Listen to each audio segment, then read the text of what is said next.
नमस्कार, आदाब।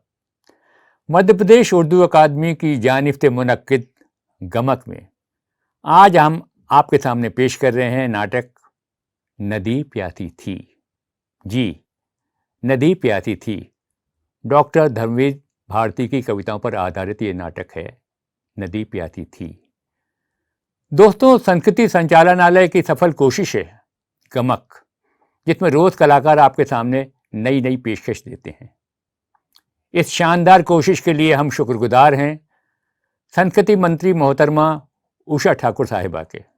दोस्तों, आज की इस पेशकश के लिए मध्य प्रदेश उर्दू अकादमी की निदेशक डॉक्टर नुसरत मेहदी साहिबा ने आज की पेशकश के लिए और आप सभी सम्मानीय दर्शकों के लिए और कलाकारों के लिए अपनी दुआएं और शुभकामनाएं दी हैं।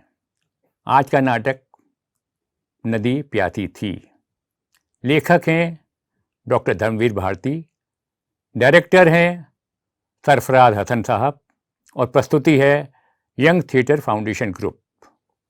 सरफराज हसन युवा डायरेक्टर, भोपाल में ही जन्मे और बचपन से ही थिएटर से जुड़ गए थे।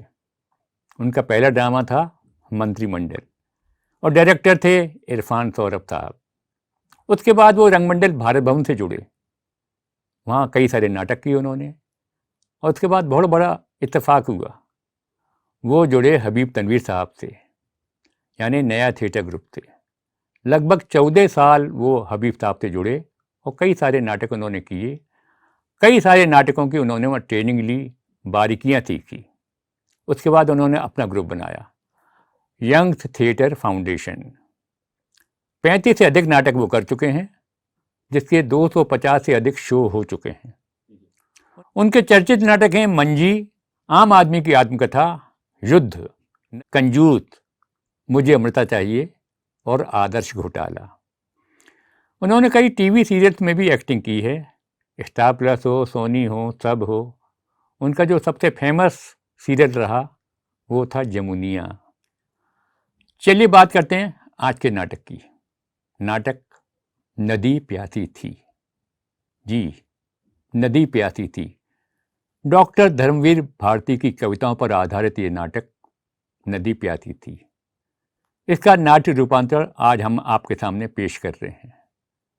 दोस्तों, ये कहानी एक अभिशापित नदी की, जिसके बारे में ये मशहूर है कि ये नदी हर साल किसी न किसी की बलि लेती है और बलि लेकर ही अपने उफान से उतरती है।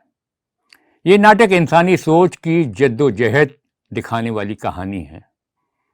नदी प्यासी थी।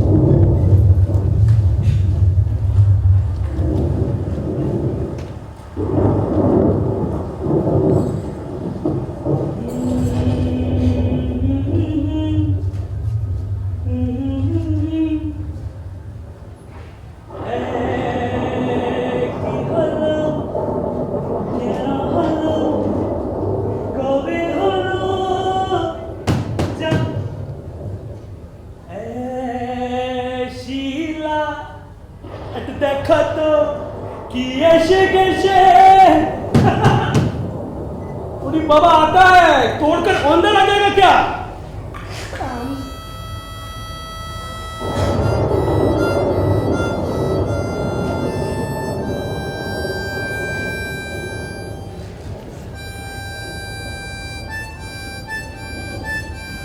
राजेश,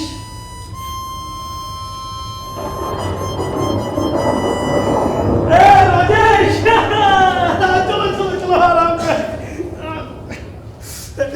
शीला,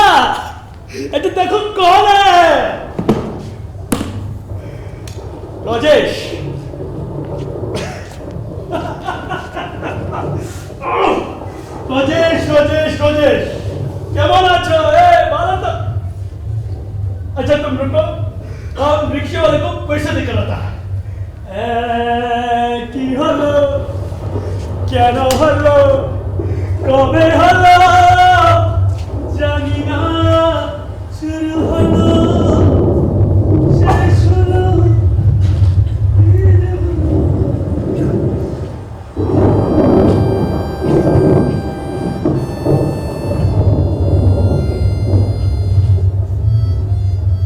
बाबा ये बारिश ने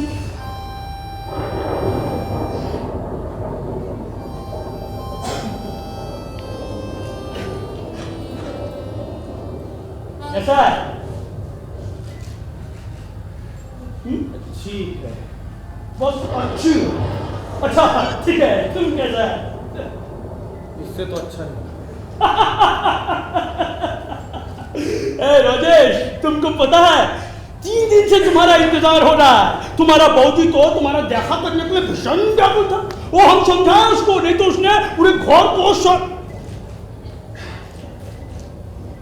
ए राजेश देखो मीट माय बैटर फुल हाँ शीला नमस्कार राजेश बाबू हर रोज एक आदमी का खाना ज्यादा बनाती थी मैं ए बाबा ये तो शुरू हो गया ए शीला तुम्ही एक काज करू ना तुम्ही 2 ग्लास शीतल चोलने तो एक ना कौन ट्रेन से आया तुम्ही हाँ किस ट्रेन से आया ट्रेन हाँ वो तो लाइन टूट गई है।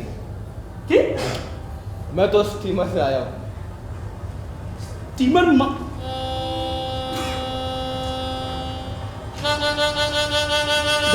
কি বলছে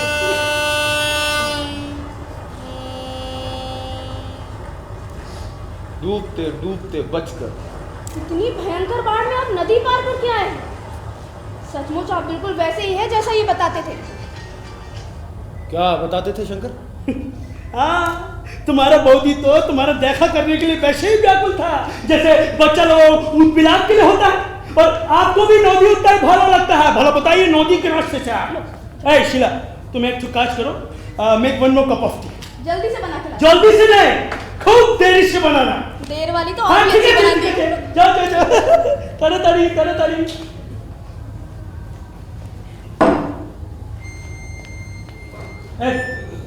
क्या इतनी बार में तुम नदी पार करके आ गया है स्टीमर से क्या होता है करता क्या? वो दो साल से आने का सोच रहा था मैं। जब से यूनिवर्सिटी छूटी तुमसे भेंट नहीं। बाज एक को था अटर रबिश हम भी गया था कॉन्वोकेशन में परंतु तुम वहां से भी लापता। क्या करूं?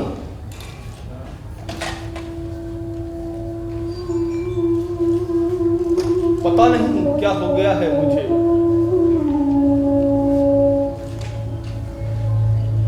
पता नहीं क्या हो गया है। न जाने क्या हो गया है मुझे। ऐसा लगता है जैसे मेरी दुनिया ही बदल गई। और इस समय भी इतना परेशान होकर भागा हूं मैं कि मन पर जैसे हजारों हथौड़े एक साथ चलते हैं। अक्सर तो यहाँ तक सोचा मर जाऊं फुर्सत मिले मगर आपके बिस्तरे पर न इस करवट चैन न उस करवट चैन। तुमको क्या हो गया है? ना ठहाके ना लतीफे जाने कहां का निराशा लिया है तुम। चलो आप बैठकर कथा करते हैं कुछ ना कुछ सॉल्यूशन जरूर निकलेगा। बैठेंगे नहीं तो तुम समझते नहीं शंकर मुझे अक्षर भर भी बैठा नहीं जाता। ऐसा लगता है जैसे नस नस में लाखों तूफान घुट रहे हैं और उनके बाहर आने का कोई रास्ता नहीं। मानव व्यक्तित्व का रेशा रेशा बिखर रहा है। बट वाई क्यों? पता नहीं क्यों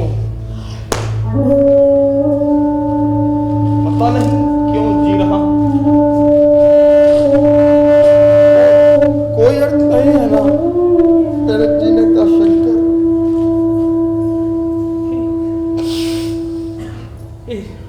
राजेश तुम कैसा बात करता है? तुमको एक सीक्रेट पता है कॉलेज में ना I used to follow you I was a big fan हमको तुम्हारे पोएट्री सुनना खूब भालो लगता था और अच्छा पोएट्री करता भी था। कभी सोच नहीं पाता था कि तुम ऐसा हो।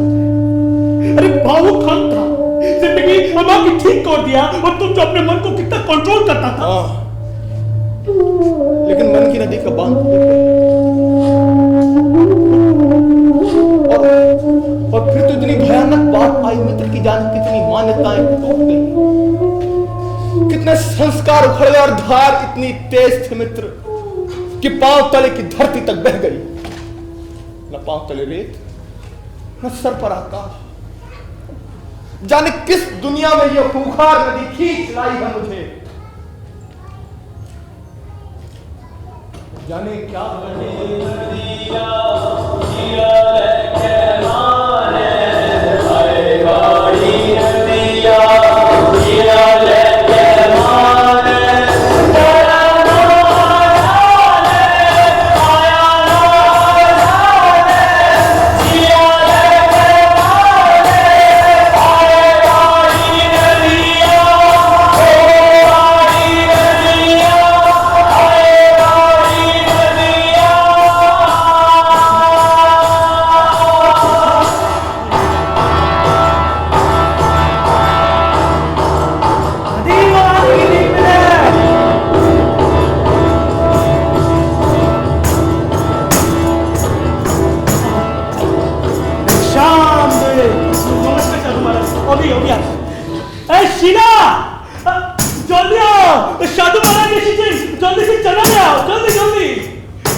खुश रहो, खुश रहो, खुश रहो।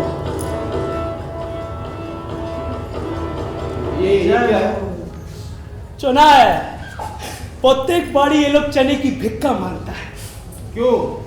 बकरे को खिलाएंगे, नदी बढ़ गई है ना, ये सब बकरे को नदी के किनारे ले जाकर बलि चढ़ाएंगे और उसका ताजा खून नदी पर छिड़केंगे, तब जाकर उतरेगा जल। ये सच है शंकर? अब पहले हमको भी यकीन नहीं था, परंतु अब तो कई सालों से अपनी आंखों से देख चुका है। यहाँ पर ऐसा ही होता है। क्यों शीला? लेकिन कभी कभी तो इससे भी जल नहीं घटता राजेश बाबू। देवी मैया के मंदिर तक जल चढ़ जाता है और मंदिर डूबने लगता है। तब कस्बे का कोई आदमी डूबकर आत्महत्या कर लेता है और जल उतर जाता है।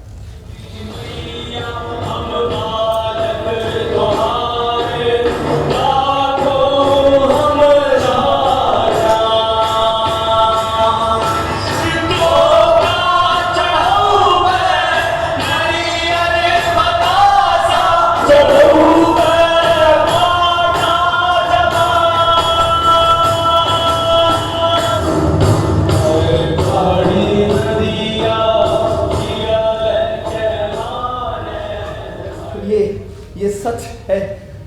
और क्या, 3 साल तो एक पागल डूब गया था। हर साल एक औरत ने खुदकुशी कर ली थी, उसकी तो लाश ही लेकर नदी पीछे सिमट गई। क्यों जी? चाय यहीं पर पियेंगे? नहीं, अंदर मेज पर लगाओ, हम लोग आता है। ए राजेश, कभी कभी संगीत ना हवा में बहकर अंदर आ जाता है। की बात जो है, क्या सोचता है? बलि का बकरा। हाँ, बलि का बकरा तो है। सोच रहा हूँ जिंदगी कितनी खूंखार है शंकर। हर जगह एक सी कहीं जा नहीं लेने देती। मैं वहां से भागकर यहाँ आया था शंकर कि मुझे कुछ सुकून मिलेगा। ये लोग हैं, बताओ कितनी खुशी के साथ एक मासूम जानवर को ज़िबा करने ले जा रहे हैं। हर जगह यही होता है शंकर। गाते बजाते हुए जिंदगी अपनी शिकार को ले जाती है, उसका खून लहरों पर छिड़कने के लिए। एक शिकार मैं, हाँ एक शिकार मैं। लेकिन मैंने सोचा था शंकर कि मैं कभी मरूंगा नहीं, यहाँ आकर मन को ताजा करूंगा। लेकिन नहीं, जिंदगी का शिकंजा तो हर जगह खून का प्यासा है शंकर। देखो शंकर, जिंदगी बार बार बुलाती है। यही खूनी पुकार मेरा यहाँ भी पीछा नहीं छोड़े।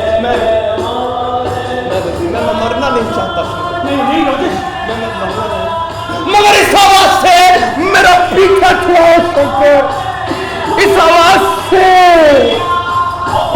ये आवाज राजेश देखो कोई आवाज नहीं आता है। तुम क्यों देखो सब लोग गया, पहले ही हो चुका है, कहाँ आवाज है? देखो देखो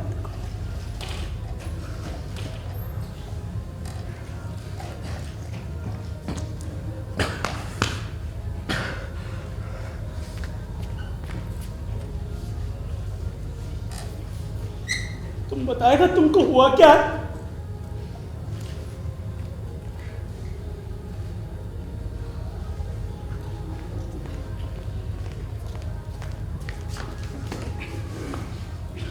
बताएंगे मित्र, सब बताएंगे।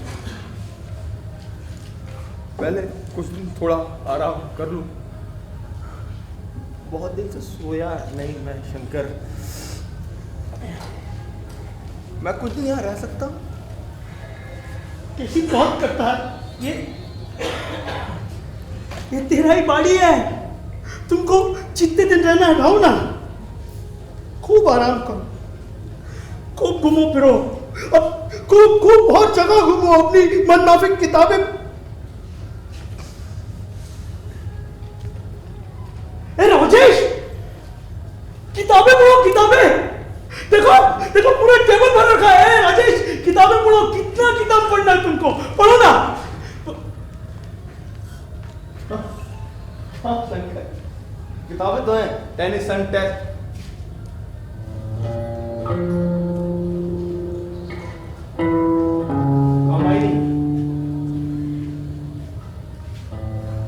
टेलकम पाउडर के साथ। वो हंसता क्यों है? नहीं हंसता क्यों है? ये तुम्हारी किताब है। नहीं तुम पढ़ते हो मतलब अच्छा हम समझा, तुम ये बात को किधर से किधर ले जा रहा है। कॉलेज में तुम बहुत बड़ा इंटेलेक्चुअल था ना, हमको कुछ समझ में नहीं आता था। ये हमारी किताब नहीं है। ओके किसकी किताब है? पद्मा का है, हमारा छोटा शादी, ये उसका फोटो भी है। शीला, ये पद्मा, शीला, ये पद्मा किधर गया? वही नहीं डॉक्टर साहब बिना। खूब बालो मानुष, डॉक्टर कृष्ण स्वरूप कोकर अपना प्रैक्टिस के साथ साथ सोशल वर्क भी करता है। पद्मा भी चला जाता है उसमें। अब दिन भर पड़ा क्या करेगा? तुमको पता है पद्मा भी तुम्हारी तरह बुक वर्म है। अब देखो तुम आ गया, दिन भर तुम्हारा दिमाग नहीं खाएगा, हमको बोलना। दिन भर ठीक है चलता है।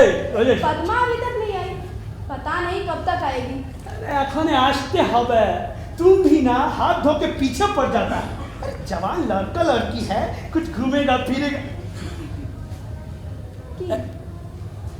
की गो शीला, আমি ভাবছো कि दोनों का ब्याह हो जाए तो कैसे रहेगा? कुछ हमको भी पद्मा की बात से रिलीफ मिलेगा। हम तो कविता रचना कर दिया पद्मा की बात से रिलीफ। रहने दो, तुम तो मजाक करते हो, पर मुझे तो दोनों की जोड़ी बहुत अच्छी लगती है। और मैंने तो कल चाचा जी को भी लिख दिया चिट्ठी में। चलिए चाय तैयार। ठीक है हम चल।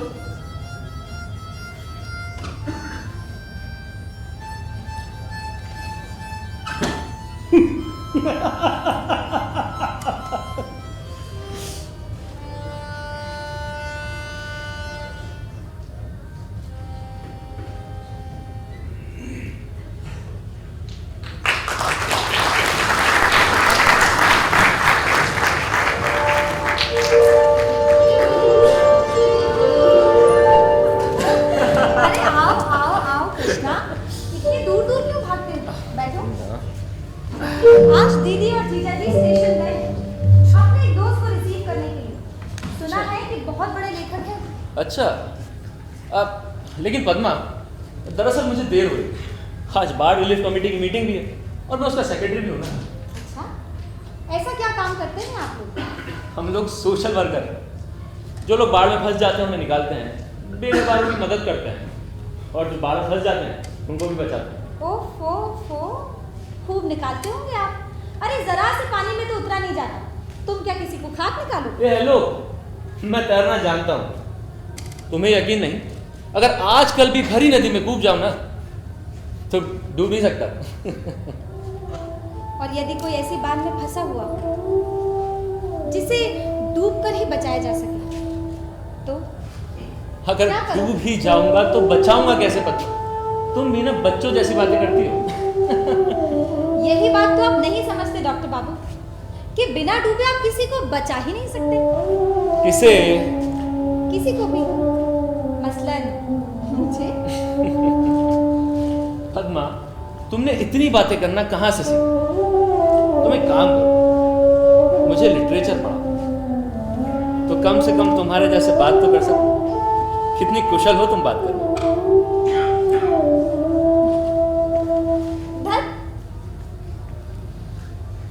ये मेरी फोटो किसने उल्टी रख दी? और ये अटैची किसकी है? राजेश शर्मा। अच्छा, आ गए ये लोग। शंकर भैया आ गए? हाँ। मैं उनसे चंदा ले लेता हूँ और निकलता हूँ। अरे देखो भाई, अरे रुको रुको रुको रुको रुको, बैठो बैठो। हमारे पास तो एक मिनट भी बैठे भारी लगता है। हमसे चंदा नहीं मांगा तुमने? इधर तुमसे तुम्हें मदद मांगूंगा, चंदा नहीं। मेरे साथ चलो तुम, देखो ना तमाम औरतें बेघरबार मदद के लिए पड़ी। अरे ना बाबा, मुझे बहुत डर लगता है।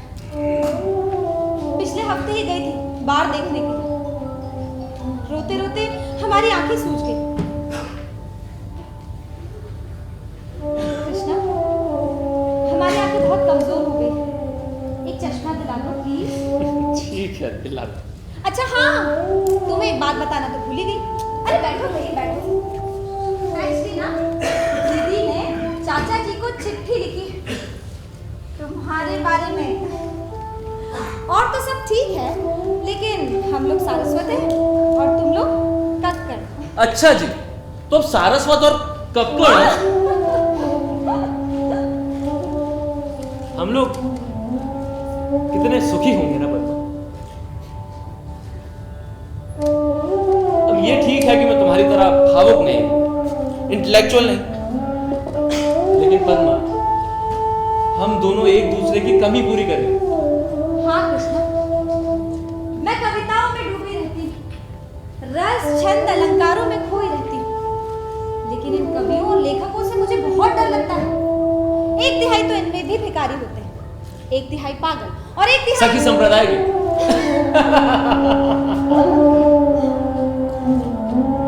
एक बात तो, कभी कभी कविताओं की मीनिंग बहुत अच्छे लगते हैं। और तुम्हें पता है, साल भर पहले तो मैंने भी सोचा था कि कविताएं बनाऊं, फिर सोचा उससे मेरे पेशे में नुकसान पहुंचेगा। उसके बाद मिल गई तुम, बाजार खुद कविता। जीजा जी आ रहे हैं।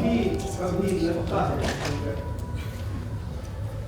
कि आदमी को पत्थर होना चाहिए, औलाद की राक्षसी मशीन होना चाहिए, जब अपने बाप पुत्रों ने सभी को कुचल दिया, उसके बिना आदमी जिंदा नहीं रहता। कभी कभी मन में भयंकर खूनी प्यास जागती है, जिंदगी से बदला लेती, मगर दोस्त प्यार ने यह भी साहस छोड़ दिया, जहां ख्याल आता है कि इस चक्र में वो भी पिस जाएगी जिसे मैंने ईश्वर से बढ़कर माना है, जो आज मुझसे दूर है तो क्या हो। तो ऐसा लगने लगता है कि मुझ में हिलने तक की ताकत नहीं, मेरा सब कुछ छिन गया है, मेरे सामने जिंदगी जीने का क्या अर्थ, अब मैं किसके लिए जिंदा रहूं, क्यों जिंदा रहूं।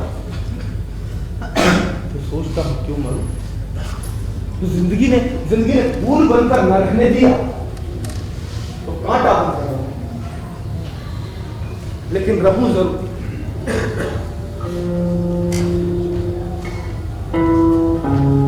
पद्मा, हाँ चलो तुम्हारा चलो तुम्हारा परिचय करा दे। इन्हीं राजेश। अरे ऐसा क्या देखता है, तुम लोग इनके बारे में सुन चुका है। इन्हीं पद्मा, हमारा छोटा शाली बुक डॉक्टर साहब ऐसा ना, इन्हीं डॉक्टर कृष्ण स्वरूप फक्कर। जीजू कक्कड़। हाँ कक्कड़। हाँ कृष्णा जी, देखो इसको कुछ हार्ट अब ये महीने भर यही थके, तो महीने भर इसका इलाज करना है, इसको ठीक करना है, इसको ओके और लंदन होती क्या बात करो। Hello, I am doctor Krishna. बड़ी खुशी हुई आपसे मिलकर। मैं ऐसा आदमी नहीं जिससे मिलकर किसी को खुशी हो डॉक्टर।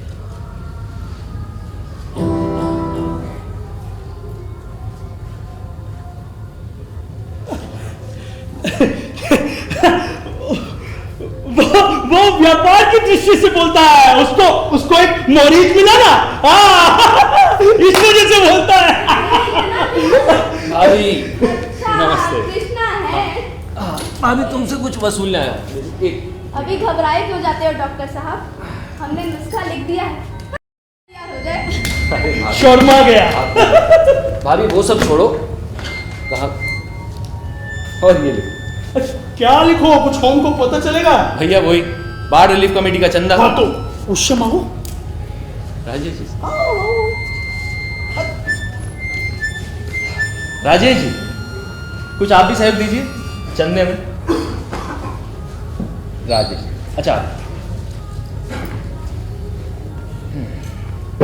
थोड़ा उधर देखेंगे डॉक्टर। ओ किधर? अच्छा उधर धन्यवाद, देखते रहिएगा। अरे अपना जायदाद नाम करता है क्या? ठीक है जी, चुप। बोला था शंकर, देखो मैंने क्या लिख दिया। शक्ल लिख दिया तुमने? डॉक्टर साहब पढ़ेंगे थोड़ा। Read it loudly. Yes loudly पढ़ी।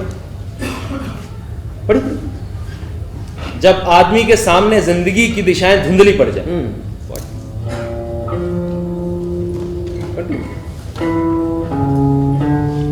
जब वो अपनी जिंदगी के सही सही अर्थ ना खोज सके, तो उसका जिंदा रहना उसका अहंकार और कायरता है। कंटिन्यू कीजिए डॉक्टर साहब। उसे आत्महत्या कर लेनी चाहिए। जीजू ये सब क्या लिख रहे हैं? उसका मजाक। देखो तुम्हारा बच्चों को डरा दिया है। ये चौंदे का रसीद है, कोई ऑटोग्राफ बुक नहीं। जी हाँ, मुझे आपको कोई ऑटोग्राफ नहीं, चंदा चाहिए। ठीक है। सॉरी, काहे का चंदा? बाढ़ रिलीफ कमेटी। क्यों? क्यों? क्योंकि उससे हम बाढ़ में मरने वालों को बचाते हैं भैया। ठीक है, क्यों बचाएंगे उन्हें? तो क्या उन्हें ऐसे ही मरने दिया जाए? बेशक बेशक, कितना बड़ा दम्भ है। हम घास फूस के छप्परों को बह जाने देते हैं, ढोर ढंगर को बह जाने देते हैं, और आदमियों को बचाने के लिए चंदा करते हैं। क्यों?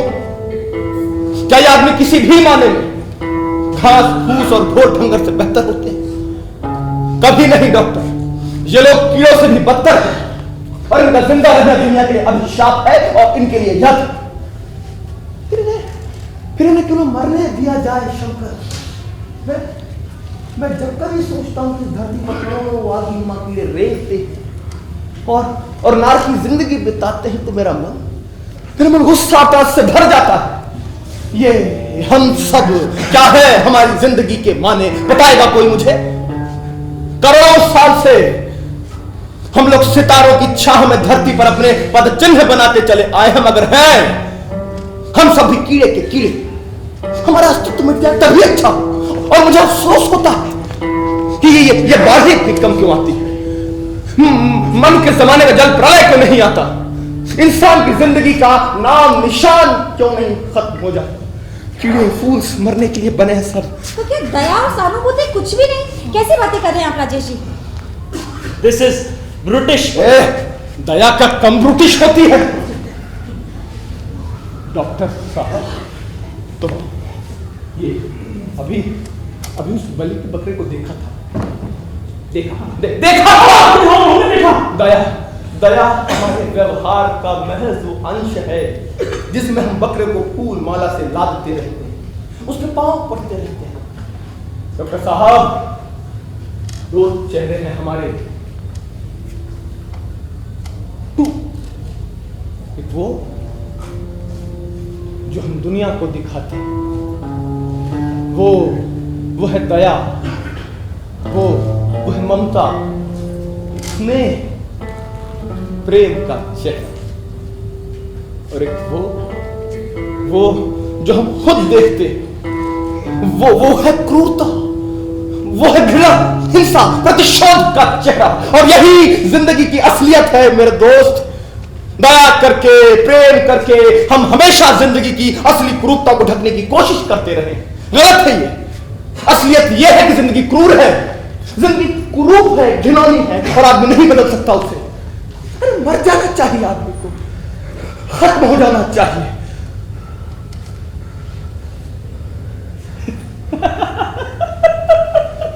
चंदे के लिए इतना नौटंकी करता है। ए राजेश, ये बड़ा कदम बोलो ना, कुछ समझ में नहीं आता है। एक काम करता है, तुम्हारे नाम का डोनेशन हम दे देता है। चंदा डोनेशन? हाँ, चंदा दे देता है। चंदा, वो वही लाइनें मेरा चंदा है। ये रसीद बुक है। मैं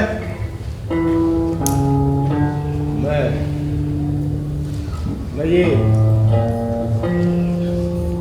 आग की लपटों पर लिख सकता हूं, पानी की लहरों पर यही लिख सकता हूं, आसमान के बादलों पर यही लिख सकता हूं। यही जीवन का ध्रुव सत्य है।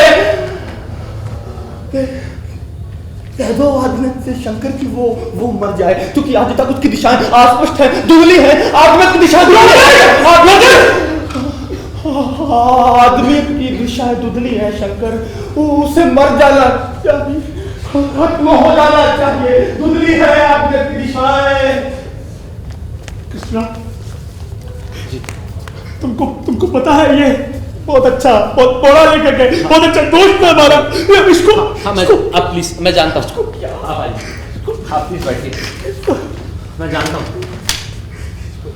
बहुत बड़े लेखक हैं हिंदी के।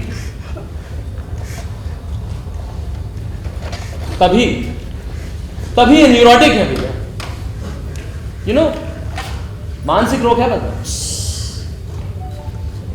मानसिक रोग नहीं, बहुत गहरी बातें करते हैं। मैं तो जैसे बह गई थी। अच्छा ठीक है, तो मैं चलता हूँ भैया, मुझे मीटिंग में जाना है, देर हो रही है। कृष्णा, फ्लोट का क्या हाल है? बिल्कुल सब तरफ पानी भरा हुआ है जीजा, देवी के मंदिर तक भी पानी आ गया है। इस साल फिर कोई बेचारा डूबेगा। वाहियात, महज अंधविश्वास। और हाँ शंकर भाई, इनमें बड़ी आत्मघाती प्रवृत्तियां हैं, जरा संभाल कर रहें। चलता हूं। कृष्णा जल्दी चलो। कृष्णा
भैया ये मैंने दवाइयाँ लिखी हैं, आप ले आइए।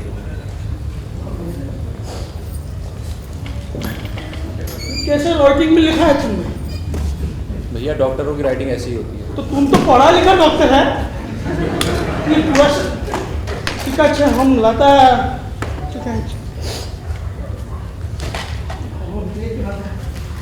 पद्मा,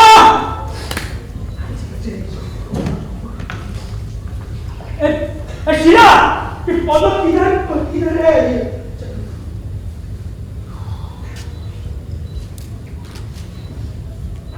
कृष्णा, क्या रीडिंग है? बहुत बेहतर है पहले से।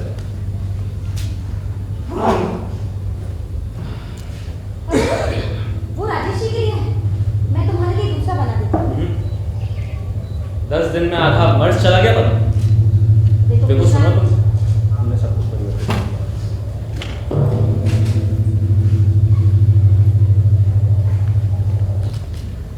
शीला, अच्छा पद्मा, जीजू, ये कहते हैं कि 10 दिन में आधा मर्ज चला गया है। तो इसका श्रेय तो तेरी सिर पर जाना चाहिए। सही कहा भैया आपने, पद्मा के सिर जाना चाहिए। ठीक है, हम नहीं समझता था कि वो इतनी सेवा कर सकता है। बस अब ज्यादा तारीफ ना करो, कहीं नजर लग गई तो? इसकी नजर लगेगा। पागल जैसा बहुत नजर लग गया। अच्छा कृष्णा, तुमने कुछ एनालाइज किया? हाँ बताते हैं अभी। शंकर भैया, हाँ, आप राजेश जी को इस रूम में ले आइए। दरअसल वहाँ का वातावरण जरा मनहूस है। ठीक है, अच्छा हम लेकर आता है। जीजू, हाँ? ये आप लेके अंदर चलिए, पकड़िए इसको, चलाइए। हाँ, ये भी ले सकता है।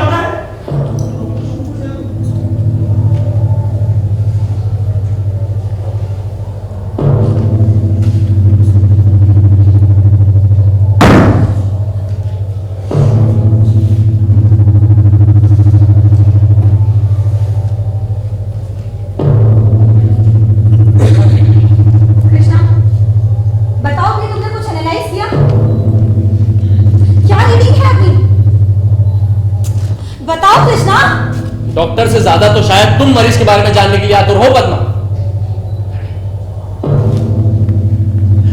इन 10 दिनों में सब कुछ कितना बदल गया है। कृष्णा, बोली ना बोला कर। मुझे नहीं पता था कि तुम्हारा मन इतना छोटा होगा। अच्छा, और तुम्हारा मन इतना स्थिर होगा ये मैं नहीं जानता था पद्मा। इन 10 दिनों में जैसे मेरी दुनिया बदल गई है पद्मा। मेरा सब कुछ खो गया है, सब कुछ। और अब तुम्हें मुझ में कोई दिलचस्पी नहीं, क्योंकि वो न्यूरोटिक आदमी था कि तुम्हारे लिए सब कुछ हो गया है। कृष्णा, बस, मैं इस तरह की बातें सुनने की आदी नहीं। देखो, जो कुछ भी हो, मैं उनकी श्रद्धा करती हूँ, ममता करती हूँ, उनसे प्रेम। हाँ, दोबारा कहो। प्रेम करती हूँ। प्रेम करती। आखिर हो ना औरत, बदलते देर नहीं लगती। आखिर हो ना तो पुरुष, अधिकार की प्यास जाएगी थोड़ी। अरे ब्याह हो गया होता ना तो ना जाने क्या करते।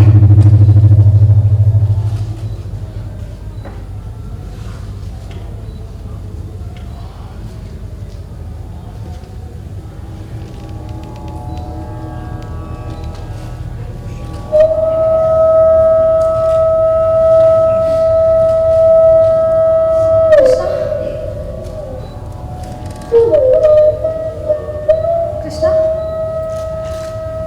बुरा मान गए। मेरी तरफ देखो कृष्णा, मुझे खुद समझ में नहीं आ रहा है कि मुझे क्या होने जा रहा है। कृष्णा, मैं जानती हूँ कि तुम्हारे मन में मेरे लिए क्या है, लेकिन जब से उनके मन के दर्द को पहचाना है, अपने मन को जैसे बांध सा लिया है।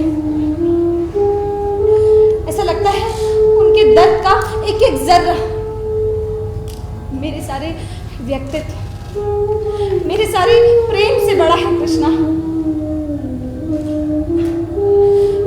मेरा प्रेम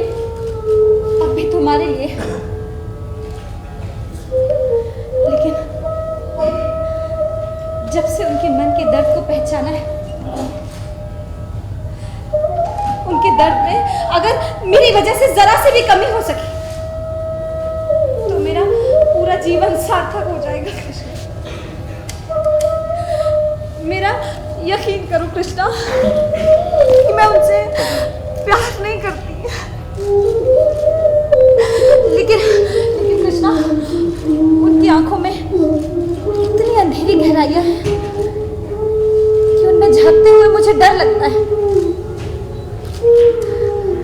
पर जाने कैसा जहरीला जादू है उनकी आंखों में, मन जैसे बंद सा जाता है।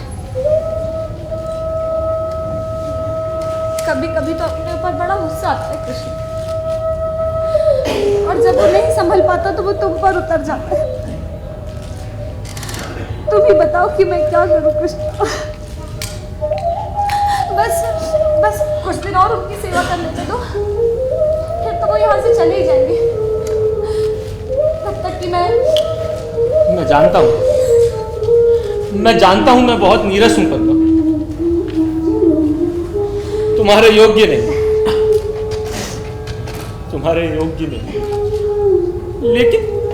लेकिन मैं क्या करूं पद्मा,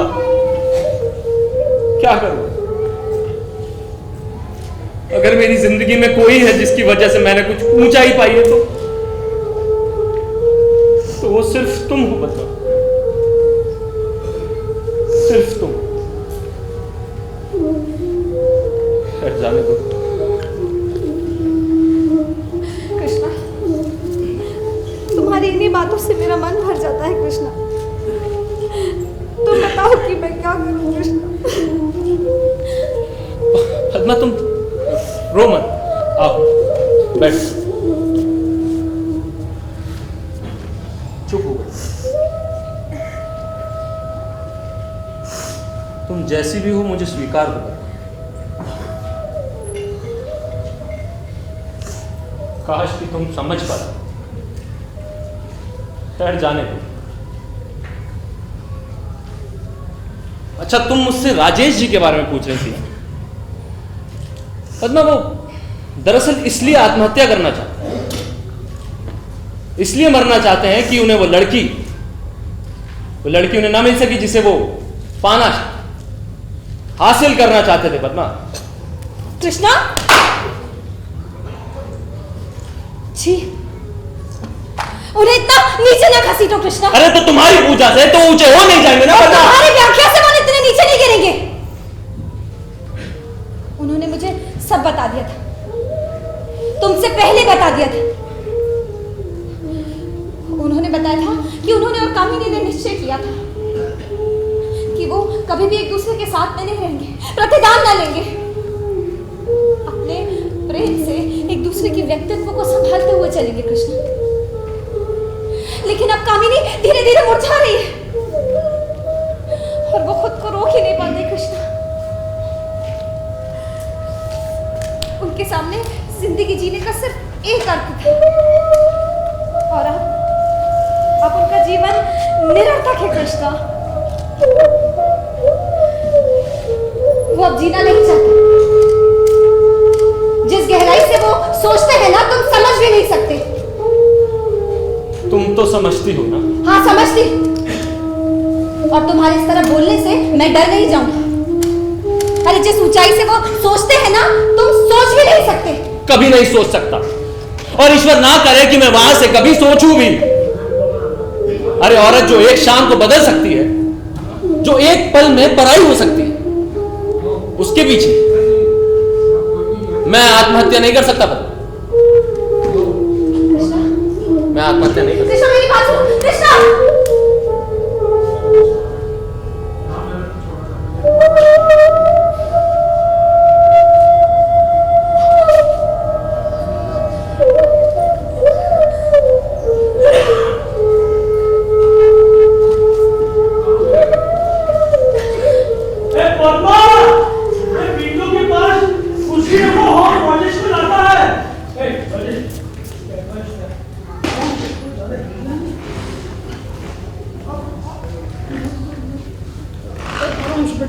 ठीक हूँ मैं।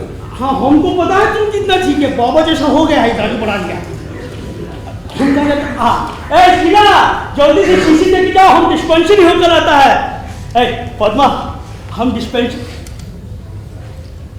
पद्मा, तुम्हारा चौक लाल क्यों है? कुछ नहीं जीजा जी, वो सर में बहुत दर्द है। मेरी वजह से। अगर सबसे ज्यादा मेजबानी किसी पर लगी तो इन पर। मुर्दे को लोग मरने भी तो नहीं देते। मरे आपके दुश्मन। और वैसे भी आपके मर जाने से हमारे जीजा जी विधवा तो हो नहीं जाएंगे। क्या हो जाएगा? विधवा? इसके मरने से हम विधवा कैसे हो जाएगा? देखो ये बदतमीज बोलता है कि उसके मरने से हम विधवा हो जाएगा। कैसे? जीजा से बता। जल्दी जा। अरे लेकिन विधवा कैसे होगा? जाओ जल्दी लेकर। चाहता है। क्या हाल बना रखा है पद्मा? चलो बैठो, चलो बैठो।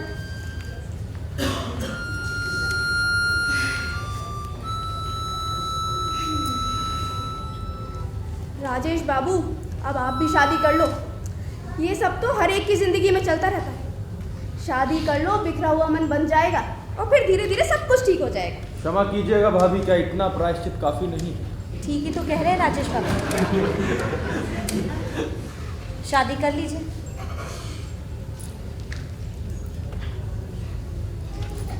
शादी कर लीजिए। मुझे डर लगता है शादी। वैसे बुरा ना मानना, मैंने एक किस्सा सुना था कि अफ्रीका में एक नरभक्षी पेड़ होता है, जहां कोई उसके समीप गया कि उसके पत्ते उसे झुककर लपेट लेते और फिर उसके बाद वो अपने जहरीले रेशमी कांटों से बूंद बूंद खून चूस कर हड्डियां फेंक देते। औरत भी बिल्कुल ऐसी ही है।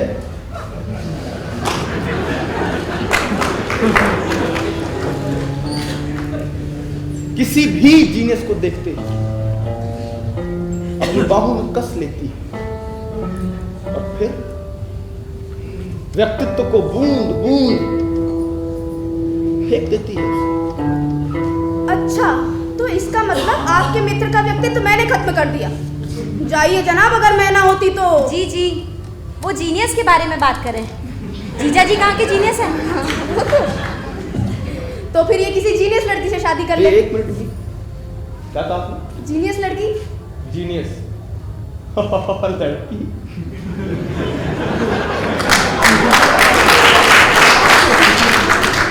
सर्वथांतर विरोध है ये। औरत जीनियस नहीं हो सकती। उसके लिए जिंदगी का बाह्य सबसे प्रमुख होता है, बाहरी रूप। वो कामिनी के ही बारे में मैंने आप सबको बताया था। बाह्य परिस्थितियां उसके अंदर के सौंदर्य को नष्ट कर रही हैं और वो चुपचाप है। अरे ये कोई प्रतिभा है बताइए?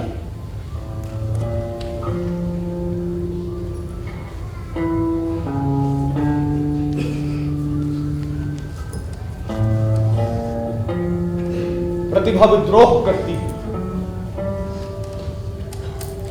प्रतिभा सृजन करती है और नारी केवल प्रसव करती है या प्रसाद। प्रसव की, क्षमा कीजिएगा भाभी जी, यही हैं आपकी बहन पद्मा। इनकी रेस पर कामायनी रखी है, मगर कामायनी के ऊपर क्या है? पाउडर का डिब्बा। वो मैं अभी दाल चढ़ा कर आई। हाँ,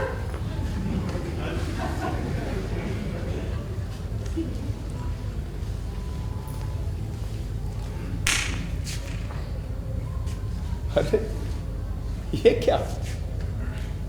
आप तो बुरा मान गई। अब मैंने तो सिर्फ उदाहरण दिया था। मैं क्या आपको समझता नहीं? समझते हैं ना, खूब समझते हैं। जहां नारी दुर्बल है, कमजोर है, वहां उसे गालियां दे लीजिए।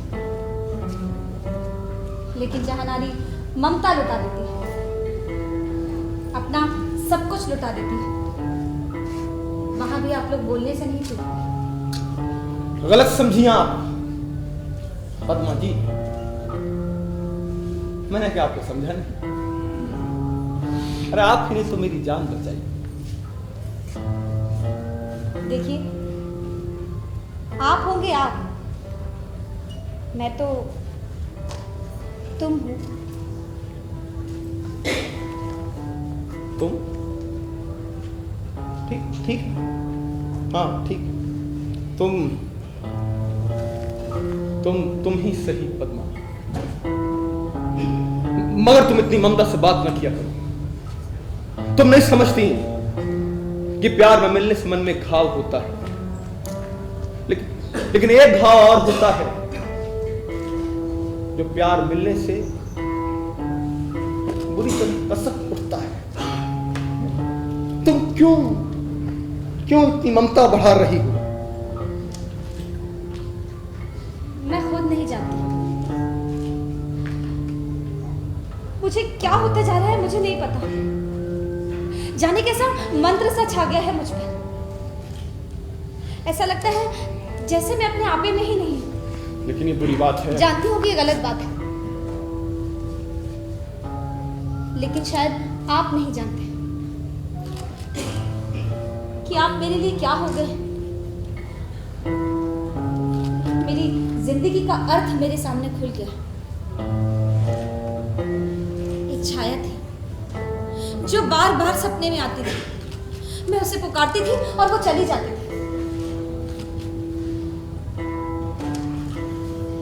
आपको पाकर मैं उस छाया को पा गई। पद्मा, क्या आप कह रही हो? कह लेने दीजिए, फिर कभी ना कहूंगी, लेकिन जो कुछ भी कह रही हूँ वो अक्षर अक्षर सही है। मैं आज तक कविताएं गाती थी, लेकिन आपको पाकर उन कविताओं की आत्मा को पा गई। आप खुद नहीं जानते कि आपने आते से ही क्या किया था। आपने मेरे चित्र को उलट दिया था, मेरे व्यक्तित्व को उलट दिया था। बताइए क्यों किया था आपने ऐसा? क्यों अंधेरी गहराइयों में ले जाकर मुझे छोड़ दिया था, जहां आपके अलावा और कोई भी नहीं। लेकिन पद्मा, डॉक्टर, मैं खुद नहीं जानती कि मैं उनको क्या करूं। ऐसा लगता है जैसे वो मेरी प्यार की पगडंडी थी, जिसे मैं पीछे छोड़ आई। और आप वो मंजिल है जिसे मैं पाना चाहती थी।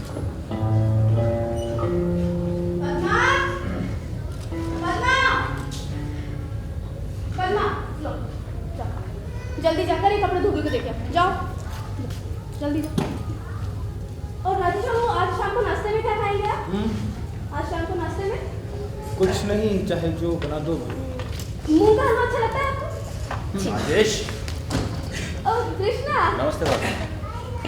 भाभी, मुझे राजेश जी से एकांत में कुछ बात करनी है। हाँ करो, खूब करो, खूब करो।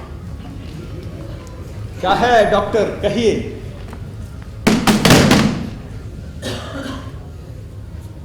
राजेश बाबू, मैंने तुम्हारी जान बचाई, और तुमने? मैं तुम्हें ऐसा नहीं समझता था, बिल्कुल भी नहीं समझता था। और तुम चुप हो जैसे कुछ जानते ही नहीं। तुम चुप रहकर मेरा क्या दोष है? लेकिन तुम्हारा क्या दोष? चलो मैं बताता हूं तुम्हारा दोष। अरे दोष है तुम्हारा राजेश, दोष है तुम्हारी इन बातों का जिनमें आदमियों को बेहोश कर देने का नशा। दोष है तुम्हारे इस महान व्यक्तित्व का, दोष है तुम्हारी आंखों का। हाँ, माना मुझ में इंटेलेक्ट नहीं, मैं लच्छेदार बातें नहीं बना पाता, मेरे व्यक्तित्व में आग नहीं है, लेकिन इसका मतलब ये नहीं कि मेरा सब कुछ छिन जाए राजेश, सब कुछ छिन जाए।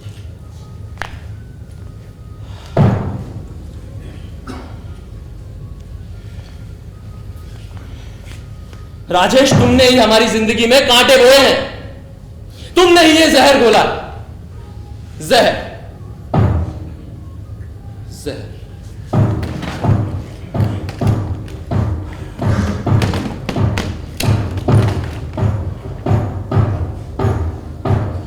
जहर जानते हो? ये देखते हो? दवा में इसकी सिर्फ एक बूंद तुम्हें खत्म कर देने के लिए काफी है। हाँ? लेकिन मैं नष्ट होना नहीं जानता। मैं कायर नहीं हूं तुम्हारी तरह। कायर।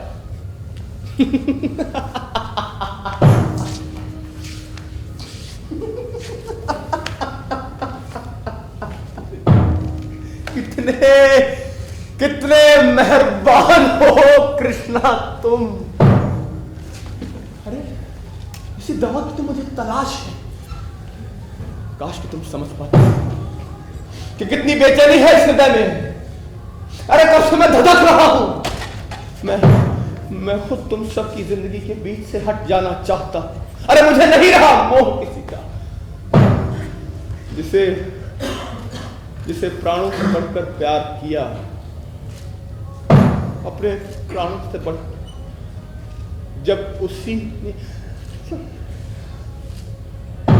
लागू मुझे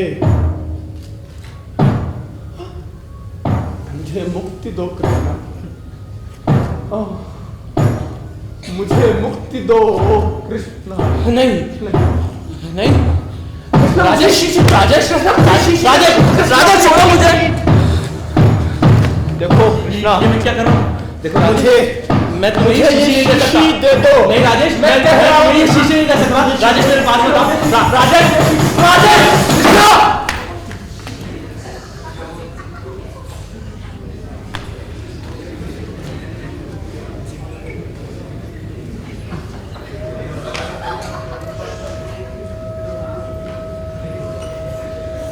राजेश, मैं तुम्हें जहर नहीं दे सकता। अरे मैं डॉक्टर हूं। मेरा काम जिलाना है। मुक्ति थी। मैं जहर कैसे दे सकता हूं? मैं डॉक्टर हूं। मैं दवा देता हूं। मैं जहर नहीं दे सकता।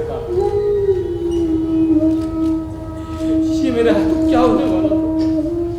मेरे हाथों क्या होने वाला? मैं डॉक्टर हूं। मैं तो दवा देता हूं। मैं जहर कैसे दे सकता हूं? कैसे दे सकता हूं?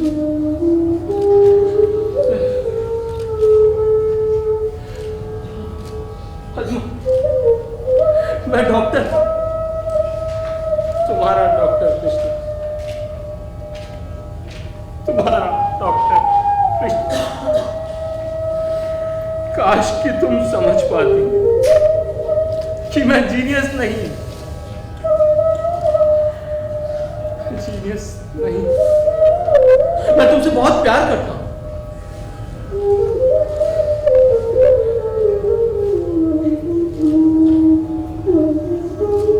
लेकिन मैं तुच्छ भी नहीं।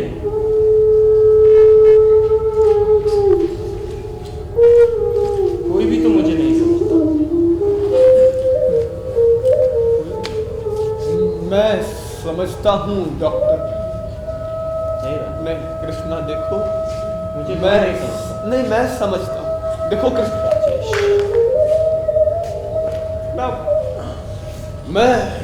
मैं ही समझता हूं। मुझे कोई नहीं समझता। कृष्णा, कोई नहीं समझता।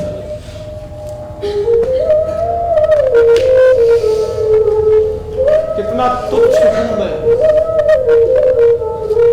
कैसा फूटा नसीब है मेरा कि जो मेरे संसर्ग में आता है उसी में आग लग जाती है।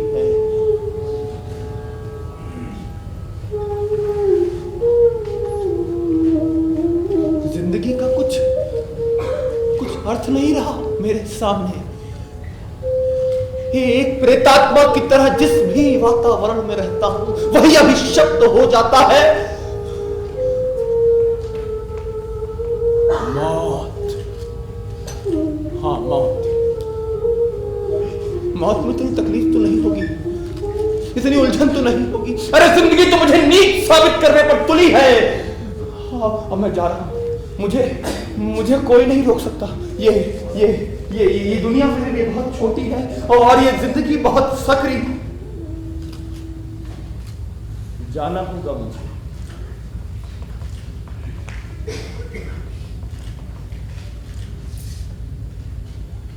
हे देवी मैया,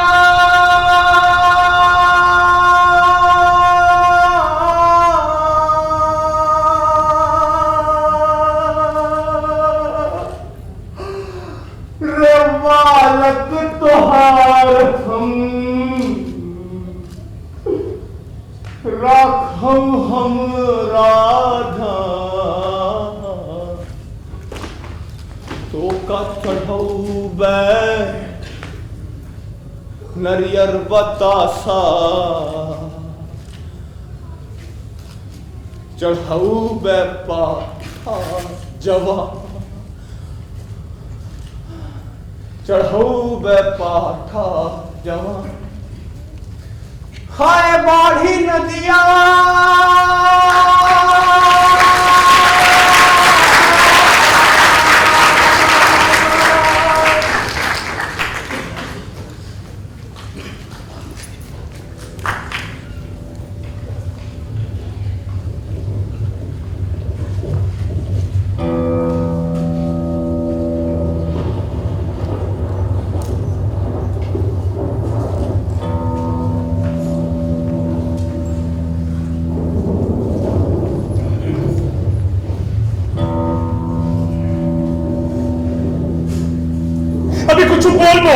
बोल तुम्हें ये स्टैचू बनकर खड़ा मत रहो।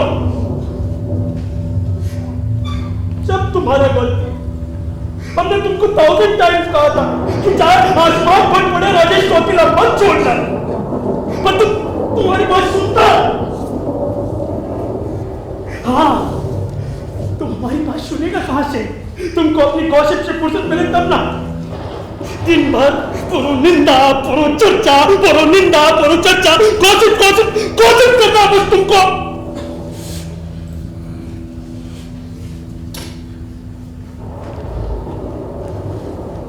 तुमको क्या लगता है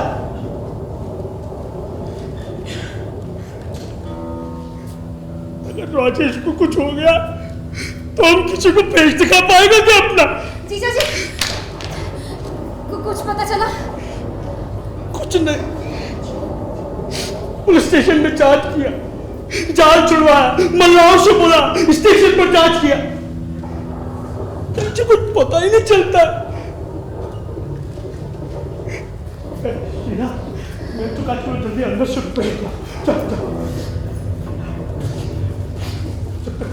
जब तक ढूंढेगा नहीं तब तक वापस नहीं आएगा। हाँ ठीक है, हम चलता है, उसको लेकर ही आएगा वापस। कुछ खा तो लो, कल से एक बूंद पानी तक मुंह में नहीं डाला। खाओ तुम, আমি তো বেশ খাবো। जीजी,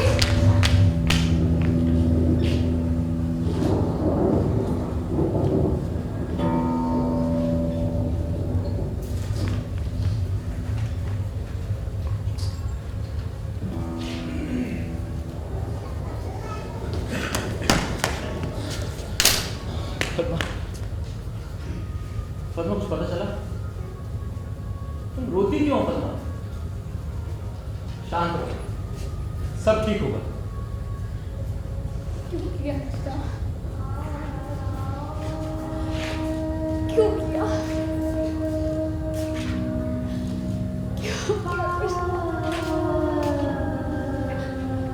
अरे तुम इतने पासे निकलोगे, मैंने नहीं सोचा था।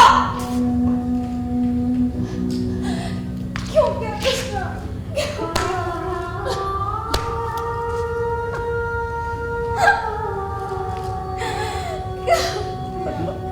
पद्मा, मैंने क्या किया?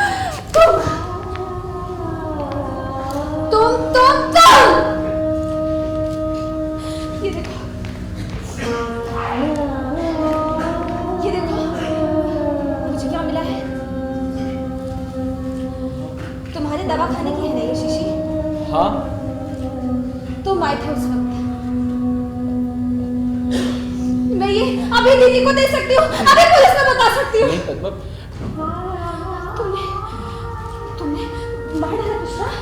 तुम हत्यारे हो, तुमने मार डाला, तुमने मार डाला। अरे मैं शादी नहीं करती,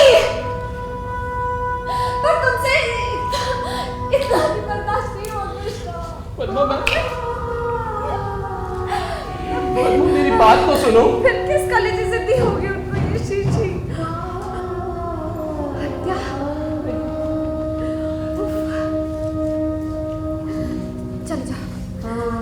चले जाओ यहाँ से, चले जाओ, दूर जाओ यहाँ से, निकलो मेरे पास से, मुझे हाथ नहीं लगाना, मुझसे बात नहीं करना, जाओ यहाँ से, चले जाओ, हाँ,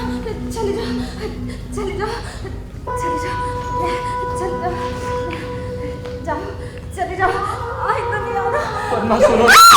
चले जाओ यहाँ से, जाओ, मुझे हाथ नहीं लगाना, जाओ, और ये शीशी भी लेके जाओ, चले जाओ यहाँ से, जाके मर जाओ कहीं, चले जाओ यहाँ से कृष्णा, चले जाओ।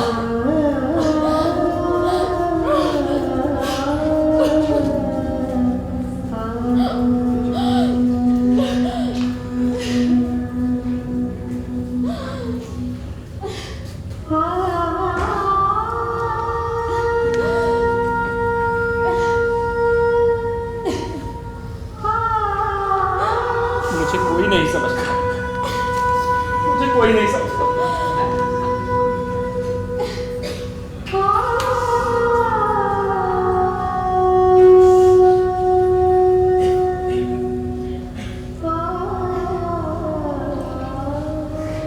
शीला, देखो,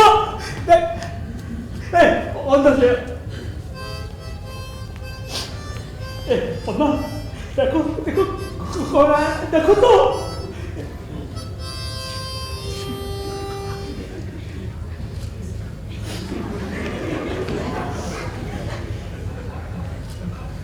सुनो बात।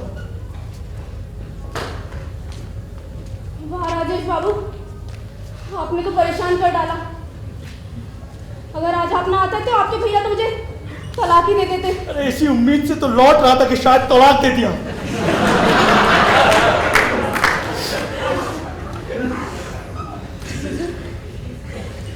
कहाँ गए थे? इसी से पूछो।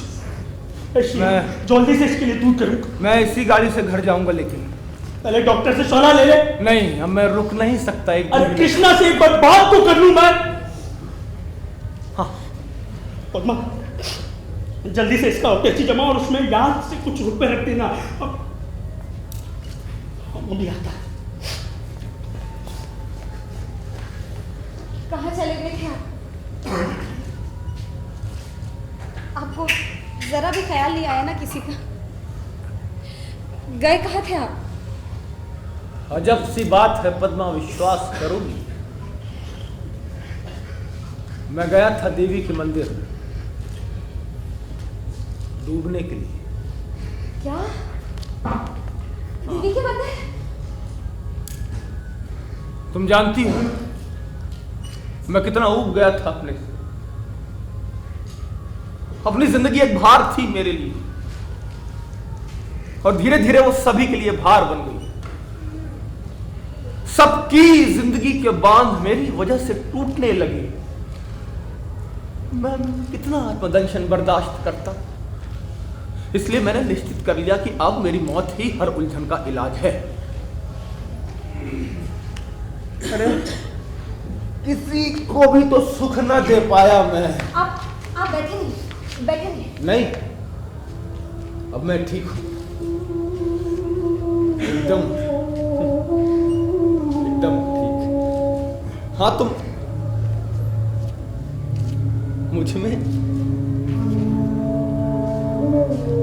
मुझे उस वक्त जाने कितनी ताकत आ गई थी। मैं देवी के मंदिर के पास गया, मैंने अपने मन में सोचा था बहुत भयानक जगह होगी, मगर वो तो बहुत खुशनुमा जगह थी। मंदिर का सिर्फ गुंबद चमक रहा था, पीपल पाकड़ के पेड़ डूब गए थे। इतनी खामोशी थी चारों ओर कि लग रहा था जैसे हजारों मील से पत्थरों से टकराती, गांवों को डुबाती हुई ये नदी इन पेड़ों की छाह में आकर सो गई। मैं चुपचाप था। थोड़ी देर में सूरज भी डूबने लगा।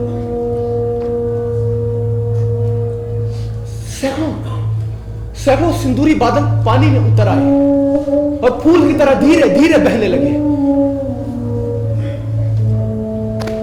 मैं चुपचाप था। पता नहीं किसने मेरे कदमों की ताकत छीन ली। धीरे धीरे मेरी आंखों से आंसू बहने लगे। मुझे लगा मैं क्यों मरना चाहता हूं। जिंदगी तो इतनी शांत है, इतनी सुंदर है। मुझे जिंदगी का नया पहलू मिला उस दिन। वो ये कि चाहे ऊपर की सतह मतमैली हो, मगर जिंदगी की तहों के नीचे गुलाब के बादलों का कारवां चलता रहता है। क्रूरता के नीचे सौंदर्य प्रेम है, और सौंदर्य और प्रेम क्रूरता को चीर कर नीचे बैठ जाता है। उसे देखने के लिए सहज आंख में नया सूरज होना चाहिए। और धीरे धीरे लगा कि जैसे मन की सारी कटुता, सारी निराशा, सारा अंधेरा धुलता जा रहा है। लगा कि जब तक जिंदगी में एक कण सौंदर्य है तब तक मरना पाप है। पागलों की तरह उन्हीं तैरते हुए बादलों के साथ मैं चल पड़ा। अंधेरा हो गया तो मैं वहीं बैठ गया।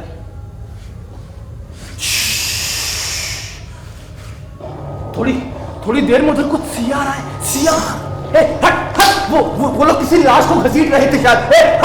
मुझे देखकर भागे। मैं समीप गया तो देखा एक 10-12 साल का लड़का है। अभी सांस चल रही है उसकी। मैंने उसे खींच कर बाहर निकाला। मन कांप उठा, मगर उठाकर लाने की हिम्मत नहीं। कितना सुंदर था वो, कितना मासूम। मैं बैठकर सियारों से उसकी रखवाली करने लगा। मैं रखवाली करने लगा। चारों ओर उस तरफ सितारे थे, इस तरफ लाश। बीच में मैं उसकी रखवाली कर रहा था। लग रहा था कि जैसे आसमान से टपकी शाम मेरी आत्मा पर बरस रही है। मेरे व्यक्तित्व के रेशे फिर सुलझते जा रहे हैं। और ये लड़का वो चिरंतन जीवन है, वो सौंदर्य है जिसकी रखवाली मैं युगों से करता आ रहा हूं और युगों तक करता जाऊंगा। जिंदगी नील कमल की तरह मेरे सामने खुल गई। मुझे लगा कि आदमी सारी तकलीफ, सारे दर्द के बावजूद इसलिए जिंदा है कि वो सौंदर्य और जीवन की खोज करे, उसकी रक्षा करे, उसका निर्माण करे। और सौंदर्य के निर्माण के दौरान वो खुद दिनों दिन सुंदर बनता जाए। और इसलिए मैं जिंदगी में वापस लौट आया कि क्रूरता, कमजोरी के सामने हारूंगा नहीं, मरूंगा नहीं। सौंदर्य का सृजन करूंगा, सौंदर्य का सृजन। हर एक क्षण एक नव निर्मित करूंगा।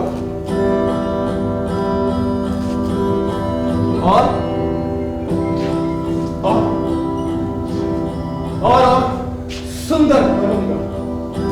बहुत सुंदर, बहुत सुंदर। जिंदगी बहुत प्यारी है, बहुत अच्छी है, और आदमी को बहुत काम करना है अभी। तो फिर उस लड़के का क्या हुआ? उसे रिलीफ की नाव ले गई और मुझे शंकर भैया ने खोज लिया। तो अब आप जाना क्यों चाहते हैं? मैं जा रहा हूं इसलिए क्योंकि मेरी जगह वहीं है जहां कुरूपता और क्रूरता है, जहां मेरे सपने टूटे हैं, क्योंकि वहीं मुझे लड़ना है, वहीं प्यार बिखेरना है। मैंने जीवन का सत्य पाया है पद्मा, और उसे लेकर कामिनी के पास जाऊंगा, फिर सारी दुनिया के पास, और अगर नहीं मिलता ना कोई, एकदम अकेले चलूंगा, लेकिन हारूंगा नहीं। देखो ये मोह गलत है पद्मा। देखो, मुझे जाना है नहीं, मैं तो जाऊंगा, पर तुम तो मेरी बात समझो। हर चीज का सौंदर्य पहचान, उससे प्यार है। मेरी बात मानो। मैंने आज तक कोई बात टाली है आपकी? देखो पद्मा, कृष्णा को तुम्हारी जरूरत है। मैंने भी आज यही सीखा, और तुम्हें भी यही कहूं कि दूसरों की जरूरत के लिए जिंदा रहो, अपने लिए नहीं।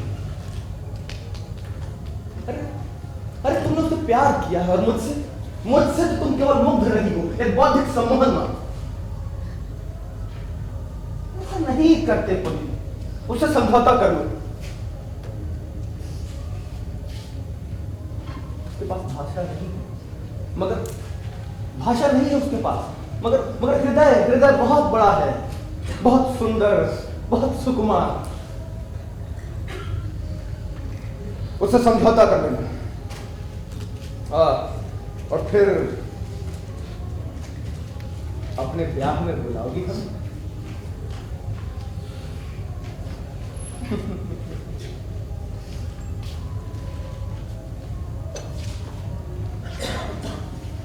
क्या सोच रहे हैं आप? आपने जैसा कहा बिल्कुल वैसा ही होगा। सच, कृष्णा के साथ बहुत दुर्व्यवहार किया है मैंने, लेकिन मैं उसे मना लूँ। बहुत प्यार करता है मुझे, मना लूँगी। अभी जैसे ही आएगा ना वापस, एक बार बोलूँगी सॉरी, तुरंत मान जाएगा। मना लूँगी। पद्मा, क्या अंदर से एक गिलास चोट लिया? कृष्णा आया जीजू? हाँ, क्या हुआ शंकर? पूछा कृष्णा से। देखो आज मैं जाऊंगा जरूर शंकर, मेरा मन नाच रहा है। शंकर पूछा कृष्णा से।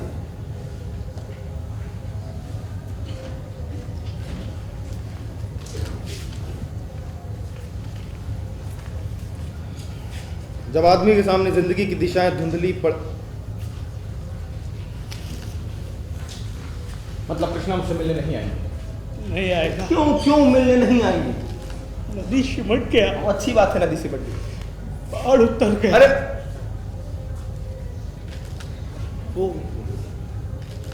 वो तो उसने नदी में छलांग लगाकर आत्महत्या कर लिया।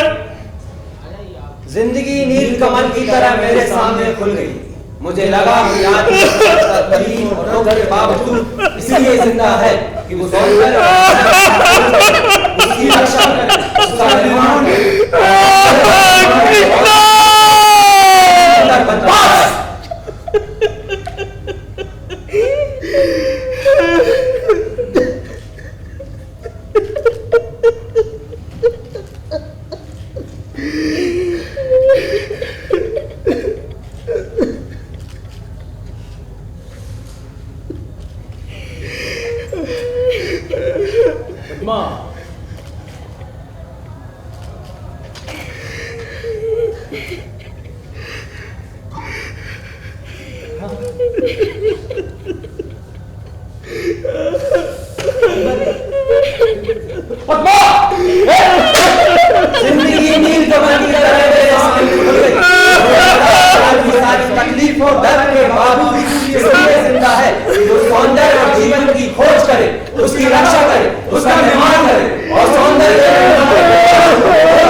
उम्मीद है ये ड्रामा आपको बहुत पसंद आया होगा।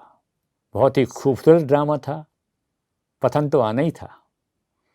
तो दर्शकों, संस्कृति संचालनालय, मध्य प्रदेश संस्कृति परिषद और मध्य प्रदेश उर्दू अकादमी की निदेशक डॉक्टर नुसरत मेहदी की तरफ से आप सभी सुधी दर्शकों का बहुत बहुत शुक्रिया।